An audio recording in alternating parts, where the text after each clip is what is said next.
Bonjour à tous et bienvenue sur Passe à Passe. Aujourd'hui, on fait un nouvel épisode de Collab Tuto, donc on va aller dans un autre tutorat de France. Et aujourd'hui, bon, j'ai pas pris le train, j'ai pris le métro, c'est plus pratique. Aujourd'hui, on est à Créteil, donc à l'université Paris-Est Créteil, UPEC, et je suis en compagnie. Alors, je vous laisse vous présenter. Donc moi c'est Laura, je suis la VP adaptation du tutorat de l'UPEC.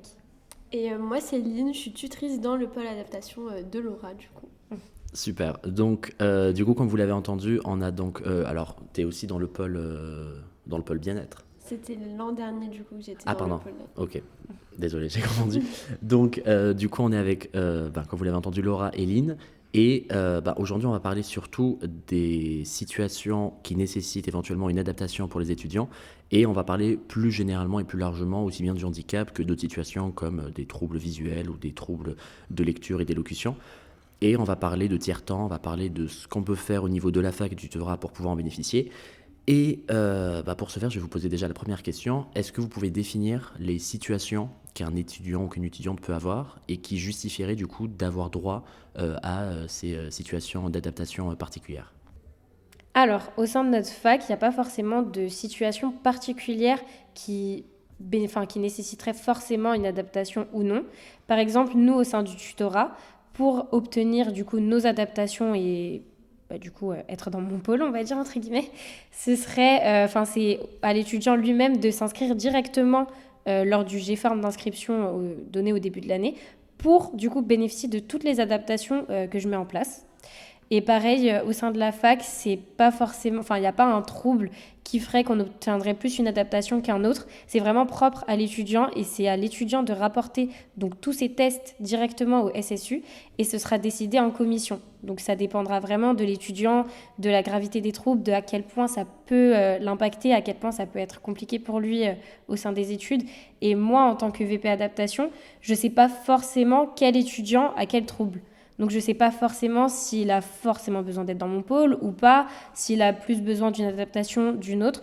Je respecte je respecte au maximum le secret médical et peut-être la gêne que ça peut procurer de parler de ces troubles. Alors, juste une petite question. Alors, tu as parlé de SSU et tu as parlé de VP. Alors, VP, bon, est-ce qu'on peut préciser Oui, très c'est vrai. rapidement? VP, c'est vice-présidente, donc c'est moi qui m'occupe de tout le pôle au sein de l'UPEC. Super. Et tu avais parlé du fait d'être en charge, enfin d'être en communication avec le SSU. Est-ce que tu peux préciser cet acronyme, s'il te plaît? Oui, le SSU, c'est le service de santé universitaire. C'est eux qui s'occupent de tout ce qui est... c'est nos médecins. Ça va être les médecins de tous les étudiants. Donc, c'est eux qu'il faut voir pour obtenir un aménagement. C'est vraiment eux qui vont s'occuper d'examiner le dossier et de voir si réellement on peut obtenir un aménagement ou non. Et les aménagements, d'ailleurs, c'est pas forcément les tiers-temps. On pense beaucoup aux tiers-temps, mais il y a énormément d'aménagements à l'UPEC. Ok, super. Ah, alors, juste une petite précision pour ceux qui seraient complètement largués. Donc, VP, vice-présidente, SSU, donc service de santé de la fac universitaire. Et il y a une dernière chose qu'il faut préciser, c'est le tiers-temps. Du coup, le tiers-temps, c'est vrai que j'ai pas précisé, mais c'est un temps supplémentaire qu'on obtient à la fin des épreuves. Donc le tiers-temps, c'est vraiment le tiers du temps de base. Par exemple, pour une épreuve d'une heure, ce serait 20 minutes de plus pour certains étudiants. Ok, donc ça veut dire que dans certaines situations, les étudiants auraient droit d'avoir une durée en plus. Donc franchement, on vous donne un code promo Uber Eats comme ça, vous le prenez. Donc il peut éventuellement avoir une forme de gêne ou de situation, on se dit j'ai pas envie de faire un dossier, j'ai pas envie de demander, soit peut-être parce qu'on est gêné, soit parce qu'on n'a pas envie de gratter, soit parce qu'on n'a pas envie d'avoir un traitement particulier ou un traitement de faveur. Mais au fait, s'il y a des règles qui estiment que vous devez en bénéficier ou que vous pouvez en bénéficier, utilisez-le au fait. Genre vous prenez un logement étudiant, vous faites la demande des aides au logement sur la CAF, vous n'avez pas l'impression de gratter qui que ce soit, c'est juste votre droit. Vous votez tous les 5 ans, c'est votre droit. Donc là pareil, vous avez le droit d'avoir le tiers-temps, donc utilisez-le. Il faut juste faire un peu de paperasse. Et du coup on parlera par la suite comment faire pour bénéficier du tiers-temps parce qu'il ne s'agit pas de rentrer avec la carte Navigo, il faut faire une démarche particulière. Et Mais, puis, ah oui, vas-y. si je peux ajouter vraiment, si vous avez un doute, vous pensez qu'il y a un trouble qui vous perturbe, peu importe lequel ça peut être, vraiment peu importe, toujours demandez à votre fac. Toujours faites les démarches parce que vous pouvez obtenir un aménagement. Ça peut être autre chose qu'un tiers-temps, mais ça peut être un aménagement qui vous aide réellement. Si vous pensez que ça peut vous retarder, que vous avez un problème, mais peu importe, hein, peu importe le problème que ça peut être, vraiment demandez un aménagement, demandez un tiers-temps. Et c'est parfaitement vrai. Alors moi, quand j'étais étudiant en pharma, je ne parle pas forcément que de la PACES, hein, mais même après dans les études, il y a des situations particulières qui peuvent arriver et on peut... Enfin, je sais pas, je saute à personne, mais on peut perdre un proche, on peut avoir une situation personnelle difficile, on peut avoir des troubles de santé, On peut avoir plein de situations et du coup, il y a toujours la possibilité de demander soit de repasser dans une autre session, soit de... Enfin, il y en a beaucoup qui préfèrent se dire c'est pas grave, je pars en rattrapage ou c'est pas grave, je vais redoubler. Alors qu'au fait, la fac est là pour vous accompagner. Donc, des fois, il faut peut-être relancer le mail, quoi. Mais il faut toujours faire la demande. Je vois que tu voulais dire un truc. Oui, d'ailleurs, les tiers-temps, ça concerne des troubles persistants, mais ça peut être aussi des troubles passagers. Donc, par exemple, je sais pas, ça peut être le fait de se blesser, de se casser le poignet la veille de l'épreuve. Enfin, peut-être pas la veille, mais on va dire une semaine avant. Vous pouvez toujours voir avec la fac pour avoir un petit temps supplémentaire. Ça, c'est vraiment possible et faisable. En tout cas, à l'UPEC. Les autres facs, je sais pas, mais je sais que nous, c'est faisable. Ok, d'accord. Alors, du coup, ça nous permet de passer directement avec Lynn et on va voir directement avec toi quelle situation on peut avoir de façon plus concrète, hein, comme ça, quelqu'un qui écoutera ce podcast pourra éventuellement se sentir directement concerné. Quelle situation tu as en tête pour bénéficier du tiers-temps ou bénéficier d'une adaptation, que ce soit au niveau de la fac ou que ce soit au niveau du tutorat, si tu as des exemples concrets, s'il te plaît, à nous partager. Alors, ce serait plus des pathologies assez connues, dites maladies entre guillemets invisibles, ou ce serait de la dyslexie, de la myopie aussi, de la myopie importante ou pas, si ça vous handicape dans la vie, que c'était au lycée ou juste avant, enfin juste au début de la faculté, ça peut être pris en compte.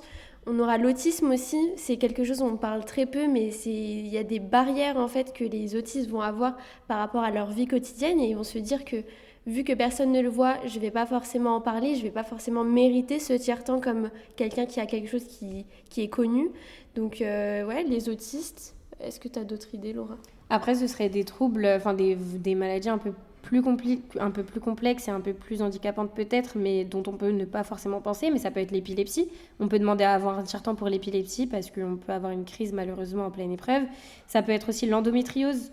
L'endométriose, on n'y pense pas, c'est mais important, ça. oui. Tu vois, je le savais même Il y a pas. pas mal de, je connais quelqu'un qui avait déjà eu un aménagement du coup par rapport à ça, parce que l'endométriose, ça peut être très handicapant parce que il suffit qu'on soit dans la mauvaise période au moment de l'épreuve et avoir de très grosses douleurs et ça peut vraiment perturber et retarder pendant l'épreuve. Ça peut être à peu près toutes les maladies, honnêtement. Il n'y a pas forcément de maladies qui plus légitime que d'autres, en fait. Ouais. En fait, il faut surtout faire la demande et voir ce qui va se passer, quoi. Exactement. Ça coûte rien de demander. The worst she says no. Genre, au pire, ça passe pas. Mais alors, je reviens juste sur ce que tu as dit sur l'endométriose. Alors, je vais vraiment faire mon ignorant de base, mais est-ce que le simple fait d'avoir des règles douloureuses, pas forcément l'endométriose, je sais pas, par exemple, envoie le planning de l'emploi du temps, tu sais que temps partiel, ça va être, je sais pas, le 15 décembre, et tu sais avec ton cycle menstruel que ce jour-là, tu risques d'avoir des règles. Si tu sais que tu as des règles qui t'empêchent de te concentrer ou de travailler correctement, est-ce que tu as déjà eu, par exemple, dans ton expérience, est-ce que tu as déjà entendu une histoire où une personne a pu bénéficier d'un tiers-temps ou d'une adaptation, quelle qu'elle soit, du coup en raison des règles, pas forcément l'endométriose, mais juste les règles, mais qui seraient peut-être un peu trop douloureuses pour une personne? Honnêtement, non, j'ai pas du tout entendu parler de ça, mais je pense que ça peut être faisable. Alors forcément, il faudra vraiment le justifier, il faudra vraiment voir un gynécologue, que le gynécologue atteste que les douleurs peuvent être handicapantes pendant l'épreuve, que le cycle risque de se passer pendant l'épreuve, etc. Je pense qu'il faut vraiment l'attester, mais je pense que c'est vraiment faisable. D'autant plus que l'UPEC, il y a pas longtemps, ils ont mis en place un système de... Je crois qu'on a droit à 12 jours. Oui, c'est ça. Rater 12 jours d'épreuve. Ouais. Quand les règles sont douloureuses et ça a été prouvé, quoi, ils ont le droit... En plus, on est, je crois, la première faculté à l'avoir fait. Moi, j'ai vu ça, c'était UPEC, j'avais vu une fac. Ah bah voilà, ok, super. Une pierre de coups. Voilà. J'avais même pas fait gaffe en plus.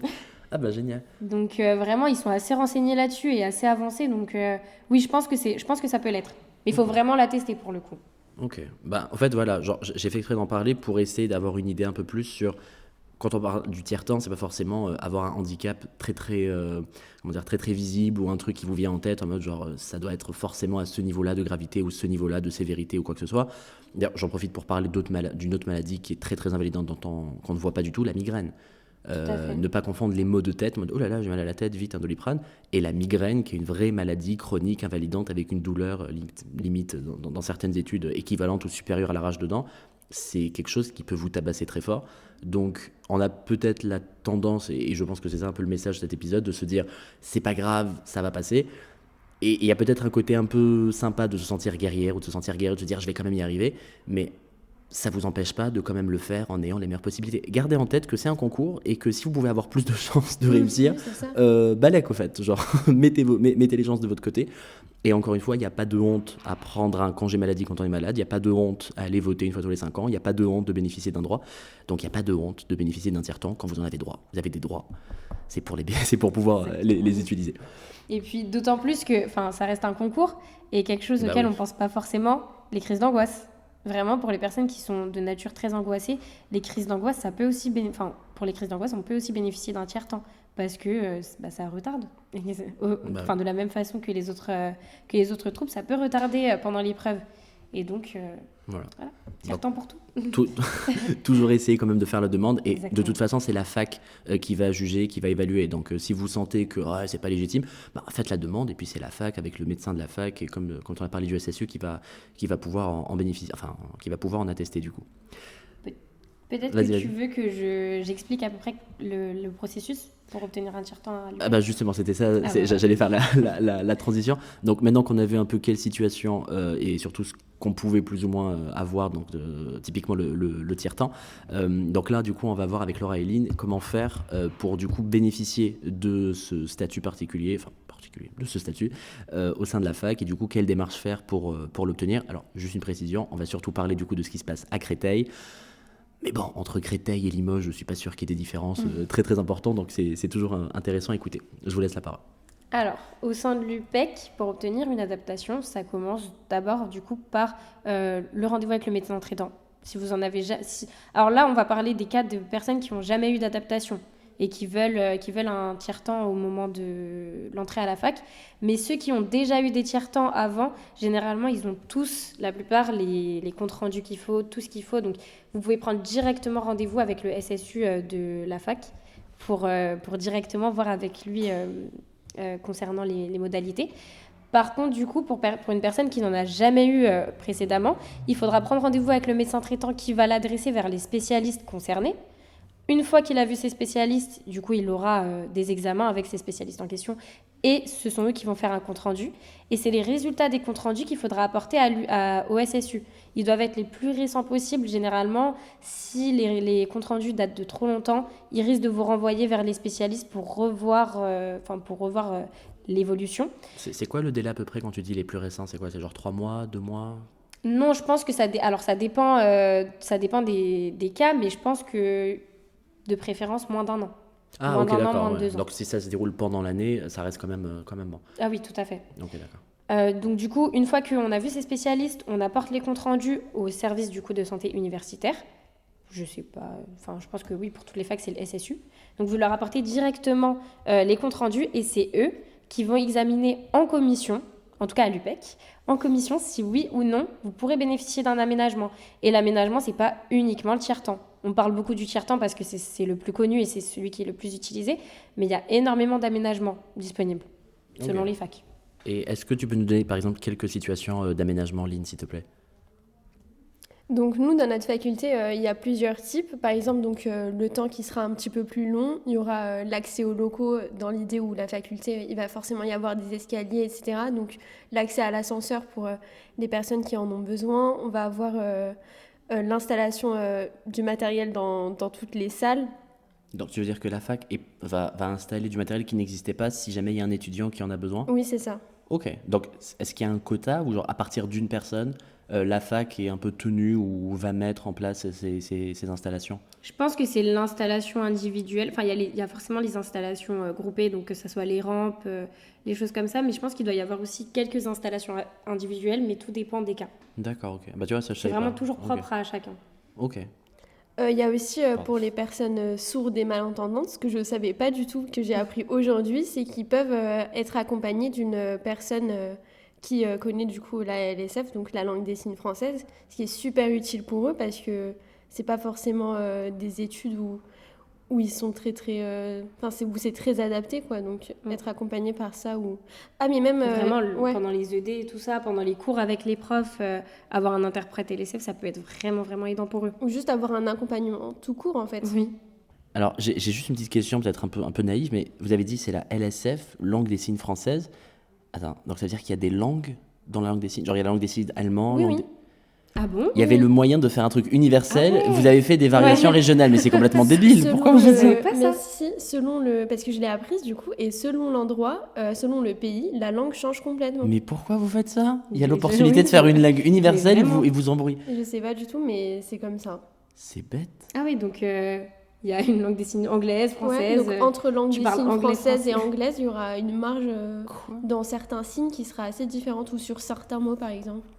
Alors que moi, on est en train de me vendre le truc il y a encore pas si longtemps. En mode, non, il faut que tout le monde apprenne langue des signes, c'est la seule langue Ouais. universelle.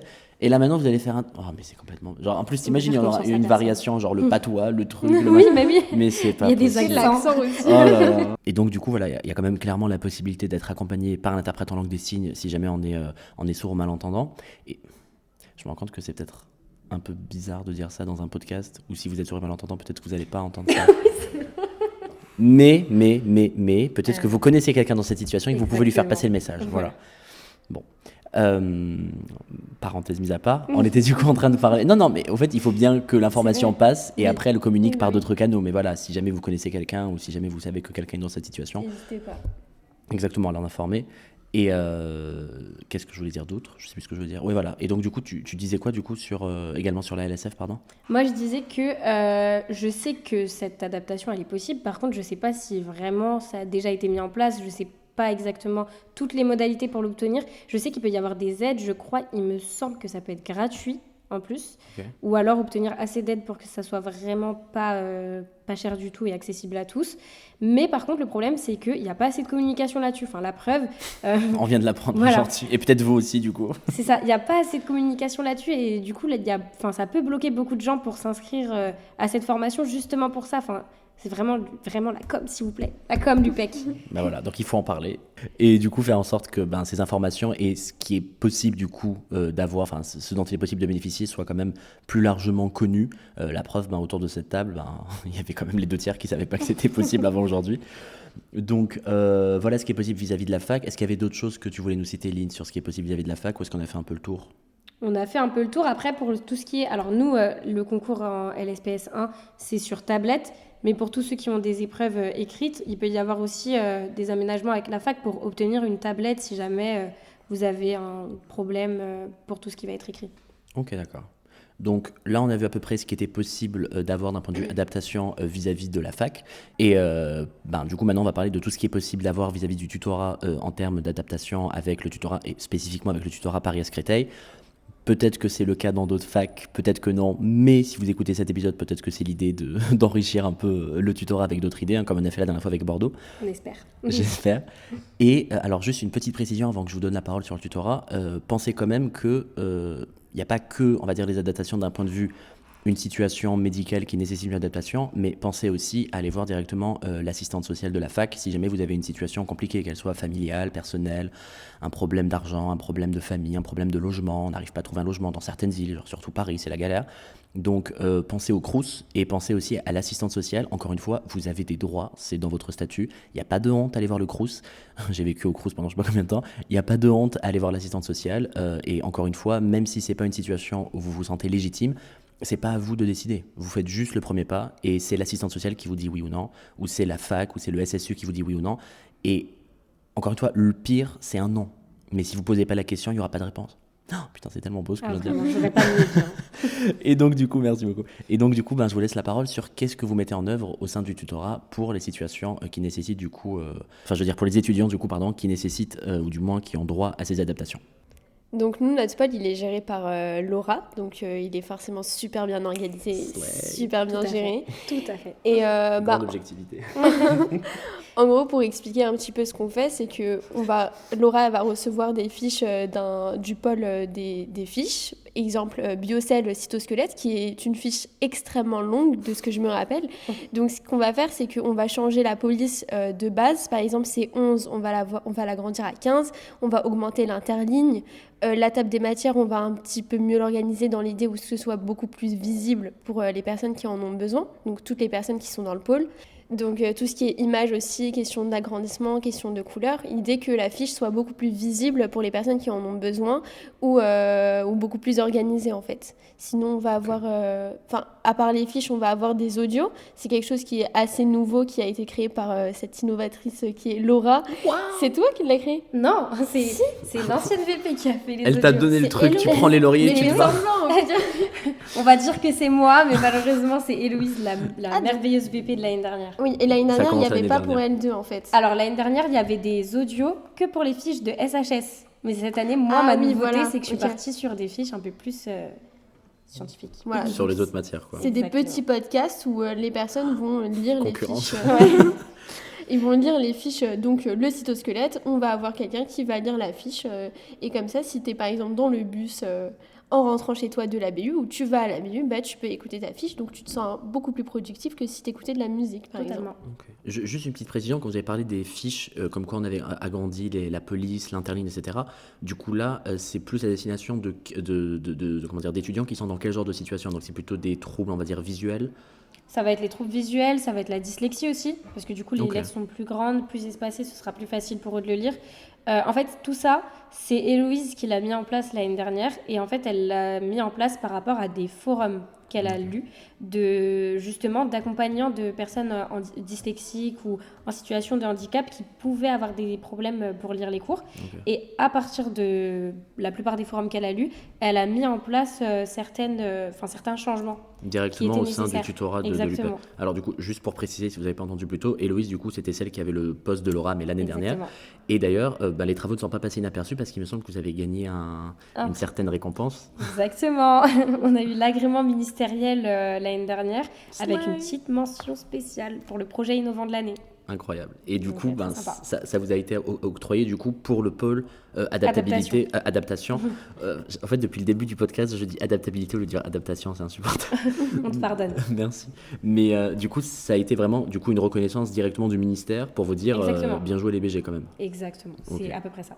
Ok, génial. Donc du coup, il y a les fiches pour les personnes qui ont peut-être besoin d'avoir des fiches plus accessibles d'un point de vue visuel. Il y a aussi les podcasts. Alors, il s'appelle comment le podcast? On fait le promo d'un podcast sur un autre podcast. C'est complètement métaverse. Exactement. Du coup, c'est Tutorat Paris, Paris 12. Ok, d'accord. Directement. Et donc du coup, là, c'est les fiches de cours qui sont directement lues. Ok. Exactement. Et du coup, est-ce que ça se fait de faire la promotion d'un podcast sur le podcast en lui-même? Oui, on fera Ouais. la promotion du tien. Du coup, non, mais j'allais le faire là maintenant tout de suite. Mais Merci. en vrai, genre, si vous écoutez cet épisode, il y a de fortes chances que vous ayez déjà écouté les épisodes d'avant. Mais du coup, vous pouvez également réviser vos cours directement sur Passe à Passe dans les matières chimie, biochimie, enfin, sur grosso modo toutes les matières que vous allez avoir pendant votre passe. Et du coup, c'est des cours que j'essaie de vous expliquer du début à la fin avec des explications, avec des conseils le jour de l'examen, avec comprendre le cours plutôt que de l'apprendre bêtement. Et jusqu'à présent, ça marche bien. Et j'espère que ça pourra continuer. Donc, n'hésitez pas sur Passe à Passe sur Spotify et à vous abonner et activer la petite cloche. Ok, donc on a les fiches, on a les podcasts. Qu'est-ce qu'on a d'autre au sein de l'UPEC, s'il vous plaît? On a aussi les ED, donc spécial pôle adaptation. On va avoir aussi... Juste sur les ED, les ED du pôle adaptation, c'est une reprise des ED fait par les pôles, par le pôle ED. Mais au lieu de faire des ED en groupe, Voilà. C'est des grands petits groupes, comités. exactement, c'est un petit comité et au lieu d'ED de 2 heures, c'est des ED de 3 heures. Donc beaucoup plus de temps pour poser les questions, beaucoup plus de temps pour parler de tout ce qui gêne. Voilà. Et juste pour préciser, les personnes qui sont dans la salle de D n'ont pas forcément tous la même situation. Et surtout, Oui, c'est ils ça. ne sont pas obligés... Enfin, vous rentrez dans la salle, il y a des étudiants qui sont dans le pôle On adaptation. va pas leur demander pourquoi ils sont là. Exactement. Exactement. Et c'était sur ça aussi que je voulais mettre un peu l'accent, c'est que déjà, il n'y a pas de quoi avoir honte de demander quoi que ce soit, mais ça reste quand même un dossier médical, un dossier de santé, donc vous avez le droit, bien sûr, d'avoir votre vie privée, votre anonymat. Donc vous allez dans la salle, vous demandez le truc. Vous m'avez dit que vous ne demandez même pas si vous étiez dans le truc. Donc, quelle que soit la situation que vous ayez, en fait, ça regarde personne d'autre que vous-même et à tout casser le médecin. Donc, vous pouvez quand même bénéficier du droit sans avoir à vous sentir un peu, je sais pas, exposé, ou si vous n'avez pas besoin de partager des choses que vous n'avez pas forcément envie de partager, vous rentrez et puis roule ma poule, quoi. Donc, Exactement. que demande le peuple? Moi, en tant que VP, c'est moi qui interagis directement avec ces étudiants et je sais, pour la plupart, je sais pas du tout ce qu'ils ont. Et même ceux qui m'en parlent, c'est parce qu'ils m'en parlent sans le vouloir, mais je pose pas du tout la question. Peu importe, moi, je leur fais confiance. S'ils ont besoin d'être dans mon pôle, c'est eux qui C'est eux qui le savent. Quand tu dis ils t'en parlent sans le vouloir, sans que toi tu le veuilles. Oui, sans le Ok, d'accord. Oui. Ils le veulent pas, mais je leur ai, Ah non, je leur ai non. extrait l'information. Ils en parlent, voilà, de façon parce Oui. qu'ils ont envie d'en parler, quoi. Exactement. Ok, super. Donc on a les ED. Ok, super. Donc pas mal de trucs. Est-ce qu'il y a éventuellement autre chose qui vous vient en tête? La surveillance de tiers-temps. On a mis en Ok. place un tiers-temps. Et ça, d'ailleurs, j'invite tous les tutorats à le faire si possible. C'est juste vraiment un petit tiers-temps durant les épreuves du tutorat. Ça peut vraiment aider. Bah, et surtout, ça, si le jour même de l'examen, vous avez 3 heures au lieu de 2 heures, enfin, ça Exactement. marche comme ça, non, ça fera 2h40 du coup. Mm. Euh, En fait, le tiers-temps, c'est... un ouais, tiers du c'est- temps. Ouais, pour donc 2 heures, ouais, c'est 2h40. 2h40. C'est Et ça. calcul mental. Mais du coup, ben, si jamais le jour de l'examen, vous allez vous exercer, enfin, j'avais pas parlé, vous allez passer un concours sur 2h40, ben, c'est quand même plus logique pendant l'année que faire en vous temps vous réel. entraînez. C'est ça. Exactement. Donc, ça a encore plus de sens de s'entraîner dans les mêmes conditions, surtout C'est quand vous ça. êtes là avec le chronomètre et tout. Donc, et vraiment, le tiers-temps, même si vous vous sentez, encore une fois, je me répète, hein, mais vous vous sentez peut-être pas légitime, vous avez 20 ou 30 ou 40 minutes en plus, mais prenez la promo, en fait. Ah, Genre, vraiment. non mais de ouf, prenez-la, Vraiment. faites la demande et voyez ce qui se passe. Mm.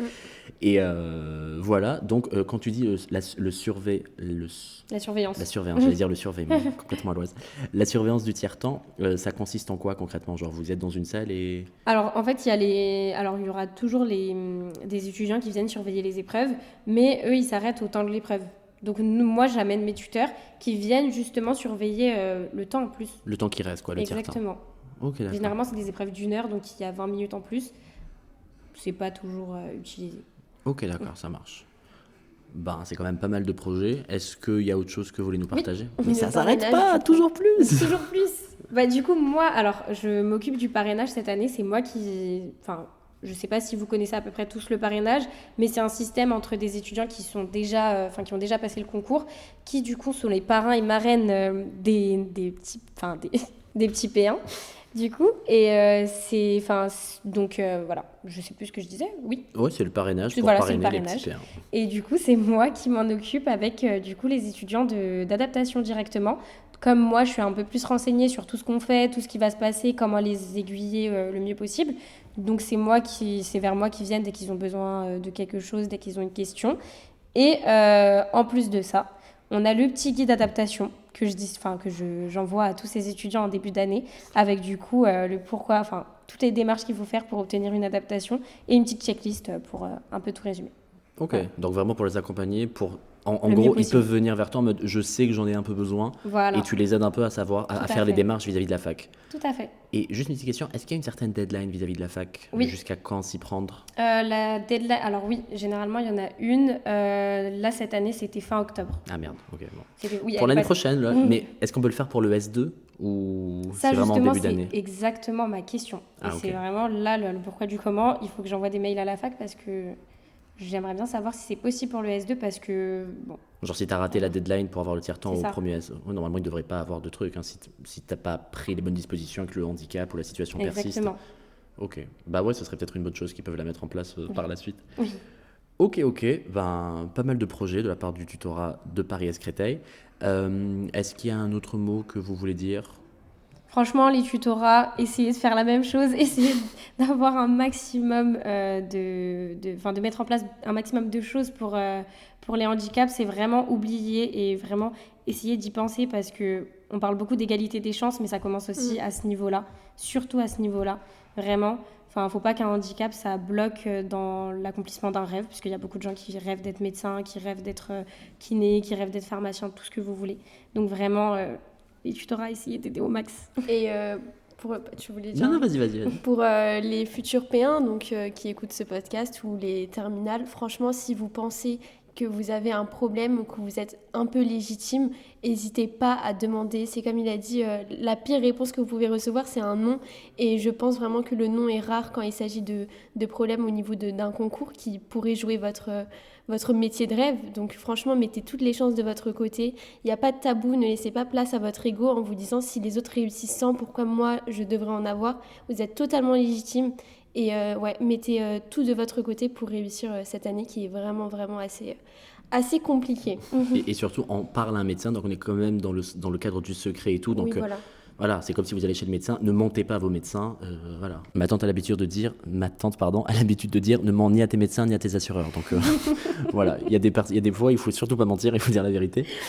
Voilà donc pour l'épisode du jour. J'espère qu'il vous aura plu et qu'il vous a permis d'en apprendre un peu plus sur vos droits, tout simplement, et sur le tutorat de Paris-Est Créteil.